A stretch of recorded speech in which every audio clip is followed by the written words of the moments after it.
نہیں ہے یہ۔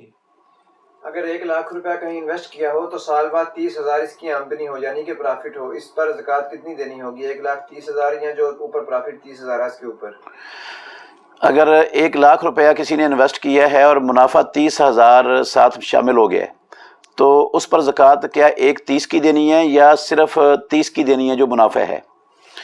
سب سے پہلی بات تو یہ ہے کہ پیسے انویسٹ کرنے کے بعد متعین منافع لینا یہ سود ہوتا ہے، یہ جائز نہیں ہے۔ اسلام میں جو طریقہ ہے نا وہ یہ ہے کہ ایک بندہ پیسے انویسٹ کرتا ہے، دوسرا کاروبار کرتا ہے، دونوں آپس میں طے کر لیں کہ جتنا بھی منافع اخراجات نکالنے کے بعد آئے گا اتنے % آپ کا ہوگا، اتنے % میرا ہوگا، وہ جس پرسنٹیج پر اتفاق کر لیں وہ درست ہے۔ تو وہ منافع ہے تو اس پرسنٹیج پر تقسیم کر لیں۔ اگر اللہ نہ کرے نقصان ہو جاتا ہے تو جس نے پیسے انویسٹ کیے اس کے پیسے ڈوب گئے اور جس نے محنت کی ہے اس کی محنت ڈوب گئی۔ اگر یہ شکل ہو تو پھر جائز ہے، ورنہ اس کے علاوہ ساری شکلیں سود اور حرام بنتی ہیں۔ باقی زکوٰۃ جو کاروبار میں پیسے انویسٹ ہوتے ہیں نا اس کی زکوٰۃ کا طریقہ بالکل آسان ہے، وہ سمجھ لیں، فائدہ ہوگا بڑا۔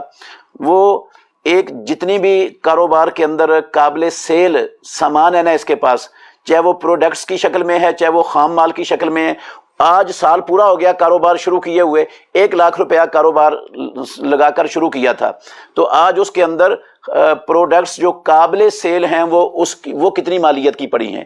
نمبر 1 ان کی مالیت لگا لی، نمبر 2 جو کیش ہے اس بندے کے پاس وہ بھی اس کے ساتھ شامل کر لینا ہے، اور نمبر 3 جو لوگوں سے لینے ہیں اس نے قرض ہے لوگوں پر وہ بھی ان 2 اماؤنٹوں کے اندر جمع کر لینا ہے۔ جب یہ تینوں اماؤنٹیں جمع ہو جائیں گی تو پھر جو دیکھے اس نے اگر دینے ہیں کسی کے پیسے تو وہ ان میں سے منہا کر دے، جو باقی بچے ہے نا اسے سب پر زکوٰۃ دینی ہوگی، نہ اکیلے منافع پر زکوٰۃ ہے اور نہ اصل زر پر زکوٰۃ ہے، جو باقی بچے گا سب پر زکوٰۃ ہے۔